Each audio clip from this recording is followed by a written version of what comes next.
साहित्य चैनल पर मैं रुक्मिणी शर्मा आप सबका स्वागत करती हूँ, अभिनंदन करती हूँ। आज की कक्षा में हम पढ़ेंगे कक्षा 12 हिंदी साहित्य अध्याय 14 मिठाई वाला। इसके लेखक हैं श्रीमान भगवती प्रसाद वाजपेयी जी। इनके लेखक है, इनका जीवन परिचय है वो हम देखते हैं। जीवन परिचय देखिए, भगवती प्रसाद वाजपेयी जी है, इनका जन्म है वो कहाँ हुआ था, इनकी मृत्यु कब हुई थी, इन्होंने किन किन विधाओं में है अपनी रचनाएं हैं वो किया, इन सब के बारे में अध्ययन करेंगे। फिर हम मिठाई वाला जो कहानी है इसका अध्ययन है वो करेंगे, इसके जो मुख्य बातें हैं उनके बारे में जानेंगे। तो हम पढ़ते हैं भगवती प्रसाद वाजपेयी जी का जन्म कानपुर में हुआ था। कानपुर के मंगलपुर ग्राम में, कानपुर के मंगलपुर गाँव में 1899 ईस्वी में हुआ। लेखक कवि वाजपेयी जी है, इनका जन्म है वो कानपुर में 1899, कानपुर के मंगलपुर ग्राम में 1899 में हुआ था। अगर ये तो देखिए सन की बात हुई, अगर हम डेट की बात करें तो 11 अक्टूबर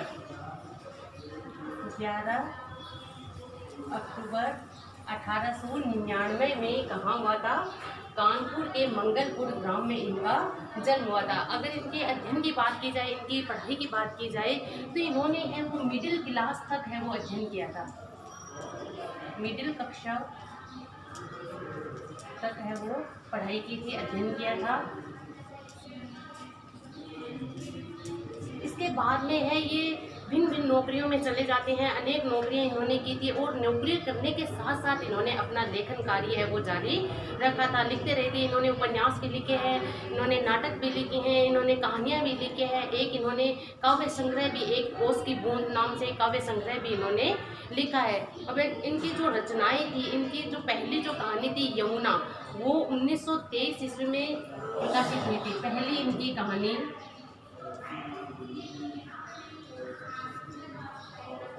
1923 में यमुना इनकी पहली कहानी थी, वो प्रकाशित हुई थी, शारदा पत्रिका में प्रकाशित हुई थी। किसमें हुई थी?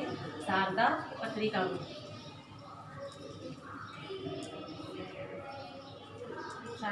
शारदा पत्रिका में है वो इनकी पहली कहानी है वो प्रकाशित हुई थी। इससे पहले ये कविता के क्षेत्र में भी आ चुके थे। देखिए, मैंने पहले ही बताया कि ये एक कहानीकार के रूप में भी इनको जानते हैं, एक नाटककार के रूप में भी इनकी प्रसिद्धि है। इन्होंने एक काव्य संग्रह भी है वो लिखा है। इन्होंने कई हिंदी साहित्य सम्मेलन में ये सभापति भी रह चुके हैं। हिंदी साहित्य सम्मेलन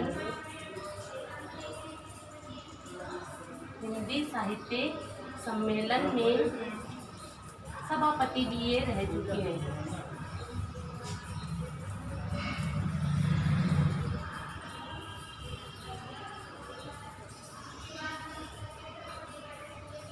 कई हिंदी साहित्य सम्मेलन में इन्होंने सभापति का पद भी है वो संभाला और लेखन के लिए भी इन्होंने, फिल्मों में लेखन के लिए भी इन्होंने भाग्य है वो आजमाया है। फिल्मों में लेखन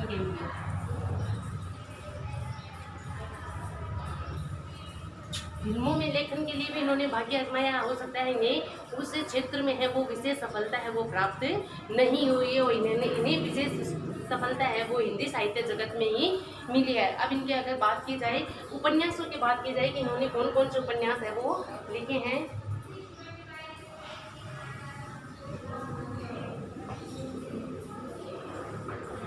इनकी रचनाओं की अगर हम बात करते हैं, रचनाओं में आती है उपन्यास,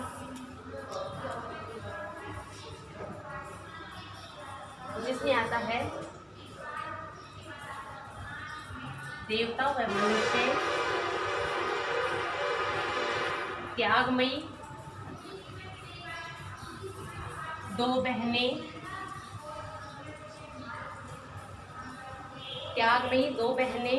प्रेम पथ,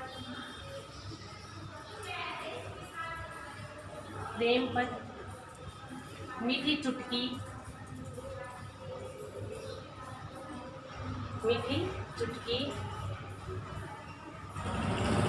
मीठी चुटकी मनुष्य व देवता मैंने देख ही दिया। मीठी चुटकी अनाथ पत्नी, अनाथ पत्नी भी इनका उपन्यास है, बहुत प्रसिद्ध उपन्यास अनाथ पत्नी।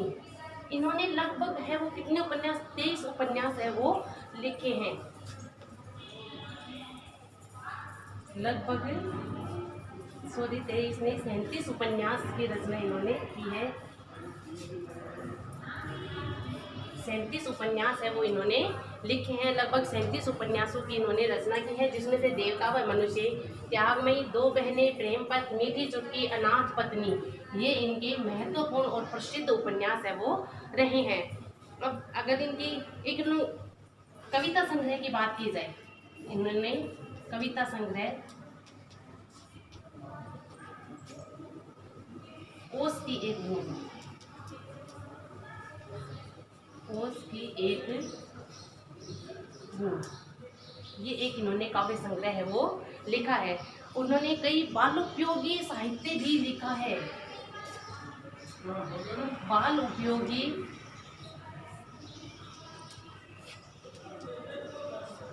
साहित्य भी इन्होंने खूब लिखा है। बच्चों के काम, बाल उपयोगी से मतलब होता है बच्चों के काम आने वाला, बच्चों के उपयोग में आने वाले, बच्चों को लेकर, बच्चों की मानसिकता को लेकर, उनके मनोवैज्ञानिक तथ्य को लेकर इन्होंने बहुत सारा बाल उपयोगी साहित्य भी लिखा है, खूब लिखा है, इसमें खूब लिखा है।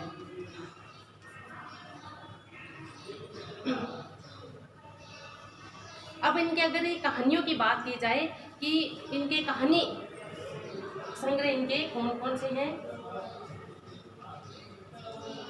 कहानी संग्रहों की बात की जाए तो मधुपर्क,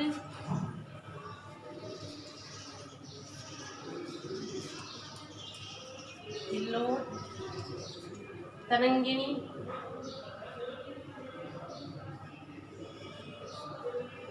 तरंगिणी, पुष्पनी, दीपमालिका, उपहार, दीपमालिका, उपहार, खाली बोतल,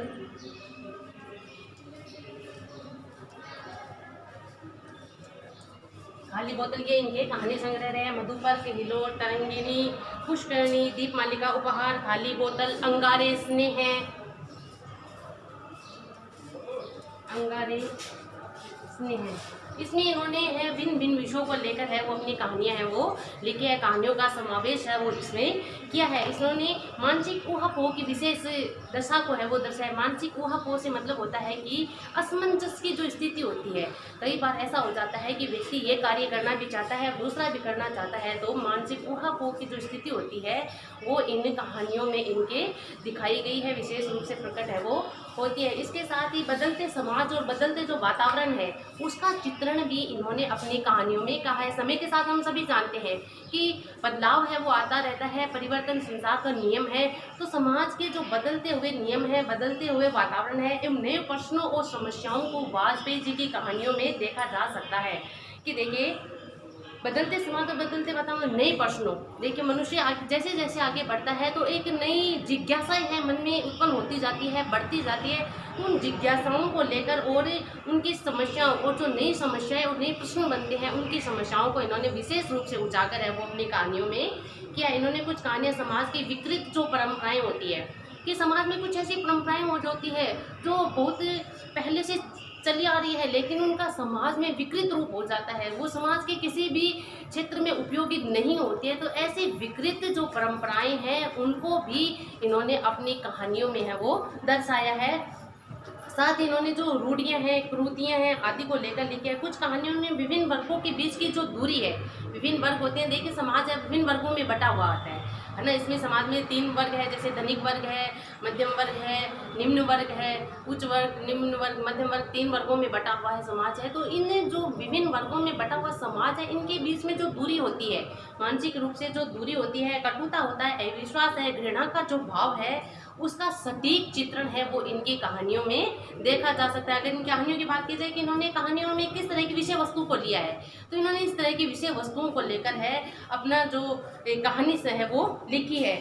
इनकी कहानियों में कहीं प्रेमचंद जी का जो आदर्शोन्मुख स्वरूप भी दिखाई देता है। कहीं कहीं इनकी कहानियों में जो प्रेमचंद जी ने जो कहानी सम्राट माने जाते हैं, कहानी कथाकार सम्राट कहे जाते हैं, उनका जो आदर्श स्वरूप है वो इनकी कहानियों में भी कहीं कहीं है वो दिखाई देता है।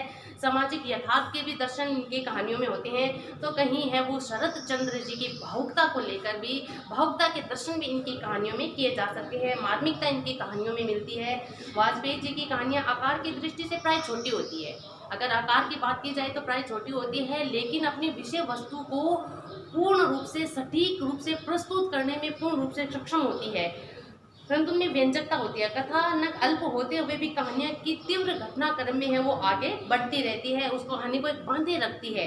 एक जो कहानी को शुरू से लेकर अंत तक बांधने का कार्य है, भले ही छोटी हो, कथानक है वो छोटे छोटे हो, लेकिन है वो अंत तक है वो एक दूसरे से जुड़े हुए रहते हैं। शीर्षक है बड़े ही आकर्षक और शानदार ये लेते हैं, व्यंजनात्मक होते हैं। शीर्षक को पढ़कर ही ऐसा मन में जिज्ञासा होती है कि अरे क्या हुआ होगा इसमें, शीर्षक ऐसा ही होना चाहिए। शीर्षक की विशेषताएं भी यही होती है।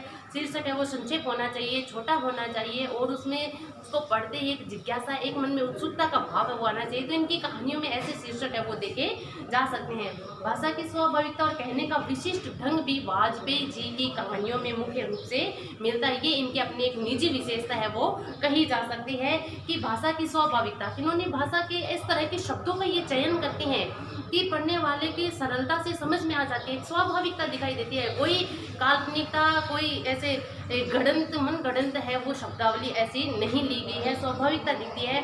और कहने का एक विशेष ढंग, यानी कथानक इस तरह से लिए जाती हैं कि पढ़ने वाले हैं वो मंत्रमुग्ध हो जाते हैं। ये इनकी कहानियों की अपनी खुद की विशेषता है। अब देखिए, इन्होंने उर्मी व आरती जैसे पत्र पत्रिकाओं का संपादन भी किया है। उर्मी व आरती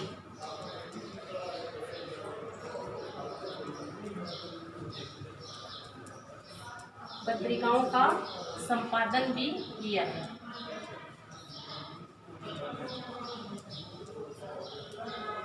उर्मी व आरती पत्रिकाओं के संपादन विभाग में भी इन्होंने कार्य है वो किया है। अब इनकी अगर बात की जाए कि 1922-23 में माधुरी के संपादन विभाग में भी ये रहे हैं। 1922-23 माधुरी जो बहुत ही प्रसिद्ध समाचार पत्रिका थी माधुरी, उसमें इन्होंने संपादन विभाग में भी ये कार्यरत है वो रहे हैं। संपादन विभाग में भी इन्होंने अपनी सेवाएं हैं वो दी है। अब इनकी अगर बात की जाए कि इनका निधन है वो कब हुआ था, जन्म हुआ था इनका 11 अक्टूबर 1899 में इनका जन्म हुआ था। इनका निधन है वो 8 मई 1973 को हुआ था। निधन इनका 8 मई 1973 को कहाँ हुआ था, दतिया में हुआ था। दतिया में इनका निधन हुआ था। अब हम पाठ परिचय की बात करते हैं कि अपने पाठ्य पुस्तक सरयू में जो संकलित पाठ है मिठाई वाला, तो इसमें क्या बात ली गई है, किस विषय वस्तु को है वो उठाया गया है, किस तरह की जो कहानी है वो इसमें ली गई है, उसका सारांश है हम देख लेते हैं कि मिठाई वाला कहानी में लेखक ने बाल मनोविज्ञान के विविध कोणों को प्रस्तुत किया। बाल मनोविज्ञान से संबंधित है बच्चों का विज्ञान, बच्चों का मनोविज्ञान, यानी बच्चों की, छोटे जो बच्चे होते हैं उनकी मानसिकता है वो किस तरह की होती है, वो किस तरह से उनमें वो चुलबुलापन होता है, वो लड़कपन होता है, बिना किसी भेदभाव के, बिना किसी ऊंच नीच के, बिना किसी जातिगत धर्मगत भेदभाव के है वो किस तरह से अपनत्व का भाव है रखते हैं, किस तरह से वो अपनी बात को स्नेह से या कभी डांट से है वो उसी बात को स्वीकार कर लेते हैं, जैसे कि बड़े हैं वो उनसे मनवाना चाहते हैं, या किस तरह से उनका जो मनपसंद अगर कोई मिठाई वाला है या खिलौने वाला आता है तो उनकी बाल सुलभ चेष्टाएं हैं वो किस तरह की होती है, वो सब इस कहानी के माध्यम से हमें देखने को मिलेगा। बाल सुलभता, चपलता, आकर्षक, एक बच्चों में एक आकर्षण होता है, अपनी मनपसंद चीज़ों के प्रति एक आकर्षण होता है, एक हट होती है उनमें, उस चीज़ को लेने की अपनी जो इच्छा होती है उसको पूर्ण करने का जो हट होता है वो भी बच्चों में देखा जा सकता है। मन की विभिन्न भंगिमाएं, अब देखिए चेहरे की भंगिमाएं तो बड़े व्यक्ति बदलते हैं, लेकिन मन की जो भंगिमाएं हैं उनकी कैसे पल पल में है वो बदल जाती है, किस प्रकार से उनका एक आकर्षण है वो अनेक चीज़ों के प्रति है वो बढ़ जाता है, वो सब इस कहानी में देखेंगे। यह कहानी मानव मन में छिपे वात्सल्य और उसके समर्पण भाव की जीती जागती करता है। अब मानव मनुष्य होता है, देखिए मनुष्य के ही मन में है भावनाएं आती है एक, तो यही अपने मानव मन की ये जो कहानी है, मानव मन में छिपे जो वात्सल्य का भाव होता है, मनुष्य भले ही कैसा हो लेकिन कहीं ना कहीं उसके मन के एक कोने में वात्सल्य का भाव है वो कहीं ना कहीं छिपा रहता है। जब परिस्थितियां अनुकूल मिलती है तो वो मन का वात्सल्य है वो निकल कर सामने आ जाता है। वो इस कहानी में हम भली प्रकार से है वो देख पाएंगे, उसे समझ पाएंगे। और समर्पण भाव की कि मनुष्य है कि किस तरह से अगर उसको अपने मन के अनुकूल परिस्थितियां मिलती है तो किस तरह से वो अपना पूर्ण समर्पण भाव है वो दिखाता है, चाहे वो बच्चों के प्रति हो, चाहे वो किसी वर्ग के किसी व्यक्ति के प्रति हो, लेकिन वो अपना संपूर्ण समर्पण भाव है वो प्रदर्शित करते हैं। तो ये मानव अपने हृदय के अभाव को पूर्ण करने के लिए किस प्रकार स्वयं को विश्व से जोड़कर संतुष्टि प्राप्त करता है। देखिए संसार में ऐसे स्वार्थी प्रवृत्ति के लोग होते हैं, तो कहीं ना कहीं ऐसे लोग भी होते हैं जो अपने अभाव, उनके जीवन में इतना अभाव आ जाता है, उस अभाव की पूर्ति को वो संसार को संतुष्ट करके प्राप्त करते हैं। कहते हैं ना कि अपने सुख के लिए तो सभी जीते हैं, लेकिन जो दूसरों के हित के लिए जिए, जो दूसरों के सुख के लिए जिए, वही वास्तव में मनुष्य है, वही वास्तव में अपना मनुष्य जीवन, मानव जीवन को सार्थक करके जाता है। तो वो इस कहानी में हम भली भांति देख पाते हैं। इसमें जो मूल पाठ में जो नायक होता है उसका पूरा संसार है वो उजड़ जाता है, उसका परिवार है वो किसी एक प्राकृतिक आपदा के तहत वो नष्ट हो जाता है, लेकिन वो अपने छोटे छोटे बच्चों को, अपने छोटे छोटे बच्चों का सुख है वो दूसरे के बच्चों में तलाश करता है, उसे ढूंढता है और उनको संतुष्ट करके, उनको खुश करके, उनको प्रसन्न करके ऐसे लगता है उसे मानो वो अपने ही बच्चों को खुश है वो कराता है। यानी अपने अभाव की पूर्ति है वो किसमें करता है, दूसरे के बच्चों को खुश करके करता है। तो बड़ी ही सुंदर, बड़ी ही एक अच्छा संदेश, मानवीय संदेश देने वाली बहुत ही अच्छी कहानी है वाजपेयी जी की। तो हम पढ़ते हैं कि मूल पाठ है उस पर आते हैं। बहुत ही मीठे स्वरों के साथ वह गलियों में घूमता हुआ कहता है, बच्चों को बहलाने वाला, खिलौने वाला। अब कभी आपने भी जरूर है वो सुना होगा कि गलियों में आते रहते हैं खिलौने वाले, मिठाई वाले हैं, कुछ अन्य चीज़ें वाले हैं, फेरी वाले हैं, वो आते रहते हैं। तो ऐसे ही फेरी वाला आता है गलियों में घूमता हुआ, मिठाई वाला, मिठाई वाला, मिठाई वाला, आवाज़ है बच्चों को बहलाने वाला, मिठाई वाला, इस तरह की आवाज़ लगाता है।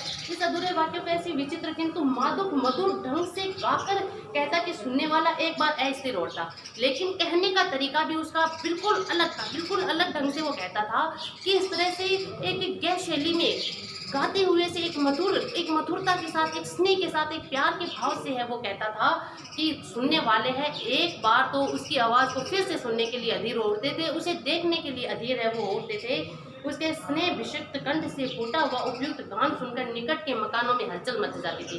कि उसका स्नेह विषिक्त यानी कि प्रेम से भरा हुआ जो उसका गला था, उससे ऐसे वाक्यों को सुनकर जिस मकान में, जिस घर में उसकी आवाज़ पहुंचती थी वहां तक है वो हलचल है वो मच जाती थी। छोटे छोटे बच्चों को अपनी गोद में लिए युवतियाँ, चिको यानी होता पर्दे लगे होते हैं ना, खिड़कियों पे, दरवाजों पे पर्दे लगे होते हैं, तो उन पर्दों को उठाकर छज्जों पर नीचे झांकने लगती थी कि अपने छोटे छोटे बच्चों को गोदी में उठाकर, पर्दों को उठाकर है वो नीचे देखने लगती थी कि कौन आया है। एक उत्सुकता जो हो जाती थी। गलियों और उनके अंतर्व्यापी छोटे छोटे उद्यानों में खेलते और इटलाते हुए बच्चों का झुंड उन्हें घेर लेता, तब एक खिलौने वाला वहीं बैठकर खिलौने की पेटी है वो खोल देता था। चाहे गली का नुक्कड़ हो, चाहे चौराहा हो, चाहे कोई बाग बगीचा हो, जहाँ कहीं भी उसकी आवाज़ गूंजती थी तो बच्चे उसे चारों तरफ से घेर लेते थे और वो वहीं पर अपनी जो दुकान है उसे खोल देता था। बच्चे खिलौना देखकर पुलकित यानी हर्षित हो उठते थे, आनंदित हो उठते थे, प्रसन्न खुश हो उठते थे। वे पैसे लाकर खिलौने का मोल भाव है वो करने लगते, पूछते उंगलियों से पैसे, इसका दाम क्या है, और इसका। अब देखिए बच्चों की आवाज़ बड़ी तुतलाती हुई जो बोली होती है उनकी बड़ी ही प्यारी लगती है, मधुर लगती है, मन को मोहित करने वाली होती है। तो छोटे छोटे बच्चे आकर पूछते थे कि इसका दाम क्या है, और इचका यानी अपनी तोतली भाषा में है वो बोलते थे, और इचका। खिलौने वाले बच्चों के देखता उनकी नन्ही नन्ही उंगलियों से पैसे ले लेता और बच्चों के इच्छा अनुसार उन्हें खिलौने हैं वो दे देता। बच्चों को बहलाने वाला, खिलौने वाला, सागर की हिलोर की भांति उसका यह मादक गान है वो गली भर के मकानों में इस ओर से उस ओर तक लहराता हुआ पहुंचा और खिलौने वाला है वो आगे बढ़ जाता था। यानी कि खिलौने वाला है उसका मादक स्वर है वो चारों ओर सुनाई देता था और बच्चे उसे चारों तरफ से घेर लेते थे, और उसका जो मधुर स्वर है वो चारों तरफ है वो सुनाई देता था। अब देखिए जहाँ जिस गली से जाता था उस गली से इस नुक्कड़ से लेकर उस नुक्कड़ तक सारे मकानों में हलचल मच जाते थे, सब इकट्ठे हो जाते थे, सब उसकी आवाज़ को सुनने के लिए, उसके खिलौनों को देखने के लिए। राय विजय बहादुर के बच्चे भी एक दिन खिलौने लेकर घर आए। अब राय विजय बहादुर है, उनके दो छोटे छोटे बच्चे हैं जो खिलौने लेकर घर आते हैं और अपने पापा को दिखाते थे। दो बच्चे थे, चुन्नू और मुन्नू नाम के। और चुन्नू जब खिलौने ले आया तो बोला मेला घोला कैसा छुंदल है, तोतली भाषा में बोलता है, तुतलाते हुए कहते हैं मेला घोला कितना सुंदर है, कि मेरा घोड़ा है वो कितना सुंदर है, मेला घोला कितना सुंदर है। मुन्नू बोलता है और देखो मेला कितना सुंदर है, यानी अपनी तुतलाती भाषा में दोनों ही अपने अपने खिलौनों की प्रशंसा है वो कर रहे हैं। दोनों अपने हाथी घोड़े लेकर घर में उछलने के इन बच्चों की माँ रोहिणी कुछ देर तक खड़े खड़े उनका खेल निहारती रही। अंत में दोनों बच्चों को बुलाकर उन्होंने पूछा, अरे ओ चुन्नू मुन्नू, ये खिलौने तुमने कितने में लिए? मुन्नू बोला 2 पैसे में, खिलौने वाला दे गए है। रोहिणी सोचने लगी इतने सस्ते में दे गया, 2 पैसे में, मात्र 2 पैसे में दे गया, कैसे दे गया? वह तो वही जाने, लेकिन दे तो गया है, इतना तो पक्का है। एक जरा सी बात ठहरी, रोहिणी अपने काम में लग जाती है और भूल जाते हैं, इस बात को है वो भूल जाती है और इस पर विचार करने की आवश्यकता भी उसे महसूस नहीं होती है। 6 महीने बाद की फिर एक बात आती है। 6 महीने बीत जाते हैं, इस बात को 6 महीने हैं वो बीत जाते हैं। नगर भर में 2-4 दिनों में एक मुरली वाले का आने का समाचार है। पूरे नगर में एक कि मुरली वाला आया, बड़ी मधुर मुरली बजाता है, बड़ी सुंदर मुरली बजाता है, मुरली बेचता भी बहुत सस्ते दामों में है। लोग कहते हैं भाई वाह, मुरली बजाने में तो वह एकदम उस्ताद है, उस्ताद से मतलब है निपुण है, कुशल है, दक्ष है। वो मुरली बजाकर गाना सुनाकर वह मुरली बेचता भी है, वो भी 2-2 पैसे में। कितने पैसे में? मात्र 2-2 पैसे में है वो मुरली बेचता है। इससे भला उसे क्या मिलता होगा, क्या कमाता होगा, क्या लाभ होता होगा उसे? मेहनत भी उसकी, वो गलियों में जा जाकर बेचता है, इससे तो उसकी मेहनत है वो भी नहीं मिल पाती होगी, उसे मेहनत है वो भी निकल कर नहीं आती होगी। एक व्यक्ति ने पूछ लिया, कैसा है वह मुरली वाला, मैंने तो उसे नहीं देखा। दूसरा कहता है कि उम्र तो उसकी अब अधिक ना होगी, अभी 30-32 साल का होगा, मत दुबला पतला गोरा युवक है, बीकानेरी रंगीन साफा। अब देखिए बीकानेरी रंगीन साफा, बीकानेर के जो रंगीन साफे हैं वो प्रसिद्ध है ना, विश्व भर में प्रसिद्ध है। तो रंगीन साफे की बात यहाँ की, रंगीन साफा पहनाता है वो, वही तो नहीं जो पहले खिलौने लेकर आता था। तो पहला व्यक्ति पूछा कि क्या ये वही तो नहीं है जो पहले एक बार खिलौने लेकर आया था? तो क्या वह पहले खिलौने? तो दूसरा बोला, अच्छा वो पहले खिलौने भी बेचता था? मैंने भाई तब उसे नहीं देखा था, मैंने तो उसे अभी देखा है, मुरली बेचते हुए ही देखा है। हाँ, जो आकार प्रकार तुमने बताया है इससे तो यही पता लग रहा है कि वो वही खिलौने वाला है। प्रतिदिन इसी प्रकार उस मुरली वाले की चर्चा होती है। प्रतिदिन नगर के प्रत्येक गली में उसका मादक मृदुल स्वर सुनाई पड़ता। बच्चों को बहलाने वाला मुरली वाला, बच्चों को बहलाने वाला मुरली वाला, बड़े ही मधुर मादक ढंग से है वो ये स्वर है वो उसके मुख से निकलते थे। रोहिणी ने भी मुरली वाले का स्वर सुना, तुरंत उसे खिलौने वाले का स्मरण हो रहा है। अब उसने भी मुरली वाले की बात सुनी तो उसे तुरंत ही खिलौने वाला याद हो गया, जो चुन्नू मुन्नू को 2-2 पैसों में है वो खिलौने देकर गया था। उसने मन ही मन कहा, खिलौने वाले भी इसी तरह से गा गाकर है वो खिलौने बेचा करता था। रोहिणी उठकर अपने पति विजय बाबू के पास आई, जरा उस मुरली वालों को बुलाओ तो चुन्नू मुन्नू के लिए ले लूँ, क्या पता ये फिर इधर आए या न आए, वे भी जान पड़ता है। पार्क में खेलने निकल गए। तो बच्चे पार्क में खेलने गए। रोहिणी पति को कहते हैं विजय बाबू को कि आप उस मुरली वाले को बुलाइए, अपने बच्चों के लिए ले लेती हूँ, पता नहीं वो फिर इस गली में फिर से आए या नहीं आए, और बच्चे इधर है नहीं तो अपने आप ही लेके आ जाते, है ना। बच्चे पार्क में खेलने के लिए गए हैं। विजय बाबू एक समाचार पत्र पढ़ रहे थे, उसी तरह उसे लिए हुए दरवाजे पर आकर मुरली वाले से बोले, क्यों भाई किस तरह से देते हो मुरली? किसी की टोपी गली में गिर पड़ी, किसी का जूता पार्क में छूट गया, किसी की सोथनी ही ढीली होकर, सोथनी मतलब पायजामा है वो नीचे होकर लटक आया है। इस तरह से दौड़ते आते हुए बच्चों का झुंड आ पहुंचा। एक स्वर में सब बोल उठे, हम भी लेंदे मुरली, हम भी लेंदे मुरली, वही तुतलाती हुई भाषा में, हम भी लेंदे मुरली, हम भी लेंदे मुरली, हम भी लेंगे मुरली। तो इस तरह से तो बच्चे हैं वो अपनी, जब उस मुरली वाले को देखा तो अपनी सुध बुध खो बैठते हैं। किसी की टोपी है वो गिर जाती है, किसी की सोथनी यानी पायजामा लटक कर नीचे आ जाता है, किसी की जूता है वो पार्क में छूट जाता है, यानी उन्हें अपनी चीज़ों की सुध बुध भी नहीं रहती हैं। उस खिलौने वाले को, उस मुरली वाले को देखकर मुरली वाला बड़ा ही प्रसन्न होता है और तो बोलता है, हम सबको देंगे भैया, हम सबको देंगे, रुको ठहरो, एक एक को दो, अभी इतनी जल्दी कहीं हम लौट थोड़ी नहीं जाएंगे। अरे भाई रुको रुको, हम अभी सबको देकर जाएंगे, हम इतनी जल्दी वापस नहीं जाने वाले हैं, अभी रुको, सबको एक एक को देंगे। बेचने तो आए हैं और इस समय मेरे पास एक दो नहीं पूरी 57 के 57 मुरलियाँ हैं। हाँ बाबूजी, क्या पूछा था आपने, कितने में दी? दी तो वैसे 3-3 पैसे के हिसाब से, पर आपको 2-2 पैसे में दे दूंगा। अब विजय बाबू का ध्यान विजय बाबू की तरफ मुरली वाले का ध्यान जाता है। तो हाँ बाबूजी, आपने क्या पूछा था कि कितने में थी? वैसे देता तो मैं 3-3 पैसे में हूँ, लेकिन आपके मैं 2-2 पैसे में लगा दूंगा। इस पर विजय बाबू है वो भीतर बाहर दोनों रूपों में मुस्कुरा दिए, यानी कि उन्हें मन में भी हंसी आई और उनके होठों पर भी वो हंसी है वो छलक आती है। एक ऐसी हंसी जो इसमें व्यंग्य छिपा हुआ था, वो व्यंग्य कर रहे थे उस मुरली वाले पर, व्यंग्यात्मक रूप से उनकी हंसी आती है। मन ही मन कहने लगे, कैसा है, देता तो सबको इसी भाव में है, लेकिन एहसान है वो सारा मुझ पर ही लाद रहा है, मेरे सिर पर ही लादे जा रहा है। सबको 2-2 पैसे में देता है, लेकिन एहसान का बोझ है वो किस पर लाद रहा है? मेरे सिर पर ही लाद रहा है। फिर बोले, तुम लोगों की झूठ बोलने की बड़ी अच्छी आदत होती है, देते होंगे सभी को 2-2 पैसे में, पर एहसान का बोझ मेरे ऊपर ही डाल रहे हो। मुरली वाला एकदम से अप्रतिभ हो उठा, बोला, आपको क्या पता बाबूजी कि इनकी असली लागत क्या है? तो मुरली वाले ने जैसे ही विजय बाबू की ये बात सुनी कि सबको देते तो 2-2 पैसे में, लेकिन एहसान मुझ पर जता रहे हो, तो वो उसका मन ही एकदम से बेचैन हो उठता है और वो कहता है कि बाबूजी, आप क्या जानो इनकी असली लागत क्या है, असली कीमत है वो क्या है? यह तो ग्राहकों का ही दस्तूर होता है, उन्हें चाहे कितनी भी सस्ते में क्यों न कोई चीज़ दे दी जाए, लेकिन उन्हें वो क्या लगता है? महंगी लगती है। उन्हें ऐसे ही लगता है कि दुकानदार है वो उन्हें ठग रहा है, ऐसा ही लगता है, वो लूट रहा है। आप भला काहे को विश्वास करेंगे, लेकिन सच पूछे तो 1,000 बनवाई थी तब मुझे इस भाव में पड़ी है। इसका असली दाम 2 ही पैसा, आप कहीं से 2 पैसे में ये मूल्य नहीं पा सकते। मैंने तो पूरी 1,000 बनवाई थी तब मुझे इस भाव में पड़ी है। तो कह रहे हैं कि देखिए, आप क्या जाने बाबूजी, इसकी असली लागत तो 3 पैसे ही है ना? मैंने तो पूरी की पूरी 1,000 बनवाई थी, इसलिए मुझे थोड़ी थोक में बनवाई, इसलिए मुझे सस्ते दामों में पड़ गई। आप नहीं जानते इसकी असली लागत है वो क्या है। ये तो ग्राहकों का दस्तूर होता है, कितने ही सस्ते में दे दो फिर भी उन्हें ऐसा लगता है कि दुकानदार है वो उन्हें ठग रहा है, उन्हें लूट रहा है। विजय बाबू बोले, अच्छा मुझे ज़्यादा वक्त नहीं, जल्दी से 2-3 निकाल दो, 2-2 निकाल दो। 2 मुरलियाँ लेकर विजय बाबू फिर मकान के भीतर पहुंच गए। मुरली वाला देर तक उन बच्चों के झुंड में मुरलियाँ बेचता रहा। उनके पास कई रंग की मुरलियाँ थी, बच्चे जो रंग पसंद करते मुरली वाला उसी रंग की मुरली दे देता। यह बड़ी मुरली है, तुम यही ले लो बाबू। राजा बाबू तुम्हारे लायक तो बस ये है। हाँ भैया, तुमको वही देंगे। अब उनकी बच्चों की और मुरली वाले के बीच में बातचीत चल रही है कि बड़े बच्चा तो उसे बड़ी मुरली दी जा रही है, छोटे बच्चे को छोटी मुरली दी जा रही है। जिसको जो कलर पसंद आ रहा था, रंग पसंद आ रहा था, उसे उसी रंग की है वो मुरली दे रहा था। तुमको वैसी चाहिए ना, नारंगी रंग की? अच्छा वही लो, ले आए पैसे? अच्छा ये लो, तुम्हारे लिए मैंने पहले से निकाल रखी थी। तुमके पैसे नहीं मिले? तुमने अम्मा से ठीक तरह से मांगे ना होगे, धोती पकड़ पैरों से लिपट कर अम्मा से पैसे मांगे जाते हैं बाबू। अब किसी बच्चे को पैसे नहीं मिले, आ जाता है खाली हाथ तो कहता है तुमने सही से पैसे नहीं मांगे, अपनी अम्मा की साड़ी पकड़ कर बैठ जाओ और जिद करने लग जाओ तो जरूर पैसे हैं वो मिल जाए। बच्चों की जिद के आगे माता पिता को झुकना ही पड़ता है।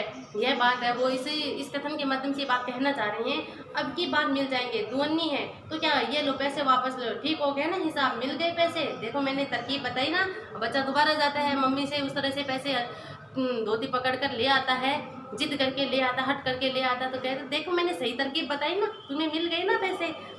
अच्छा अब तो किसी को नहीं लेना, सब ले चुके, तुम्हारी माँ के पास पैसे नहीं है, अच्छा तुम भी ये लो, अच्छा तो अब मैं चलता हूँ। इस तरह से बच्चों से वार्तालाप है वो कर रहे हैं। इस तरह से मुरली वाला फिर वो आगे बढ़ जाता है। आज अपने मकान में बैठी रोहिणी मुरली वाले की सारी बातें सुनती रही। आज भी उसने अनुभव किया, बच्चों के साथ इतने प्यार से बातें करने वाला, फेरे वाला है वो पहले कभी नहीं आया। एक बार तो उसने उस खिलौने वाले का स्मरण हुआ था कि वो कितने प्यार से है वो बच्चों को कितने सस्ते में खिलौने देकर गया था। एक ये मुरली वाला है जो इतने सस्तों में मुरली दे रहा है और किस तरह से बच्चों से कितने प्यार से बात करते हैं। बच्चे उन्हें घेर लेते हैं, सब एक साथ मांग रहे हैं, फिर भी उसमें तनिक भी जल्लाहट है वो नहीं दिखाई दे रही, क्रोध है वो बिल्कुल दिखाई नहीं दे रहा। तो इतने प्यार से बात करने वाला फेरी वाला वो मैंने पहले कभी नहीं देखा।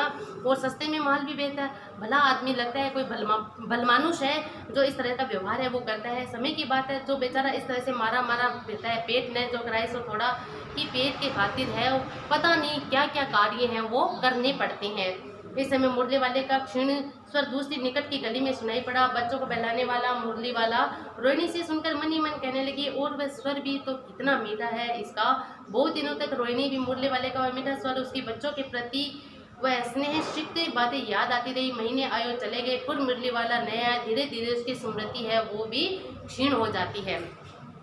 अब आगे धीरे धीरे है वो मुरली वाला है वो चला जाता है, उसकी स्मृति है वो धीरे धीरे है वो कम होती चली जाती है। देखिए कुछ चीज़ें जो हमारे समय के एकदम नज़दीक होती है तो वो हमें याद रहती है, लेकिन धीरे धीरे है वो समय के साथ है वो उसमें स्थिरता आती जाती है, कम होती जाती है, क्षीण होती जाती है, दुर्बल। वही ऐसा ही हुआ 8 महीने बाद में है वो फिर मिलते हैं। इसका अध्ययन है वो हम कल की कक्षा में, बाकी का पाठ है जो पाठ है वो काफ़ी लंबा है, तो एक कक्षा में इसका अध्ययन है वो संभव नहीं है। बाकी जो बचा है वो हम कल की कक्षा में इसके प्रश्नोत्तर और बाकी पाठ का अध्ययन है वो अगली कक्षा में करेंगे। तब तक के लिए धन्यवाद।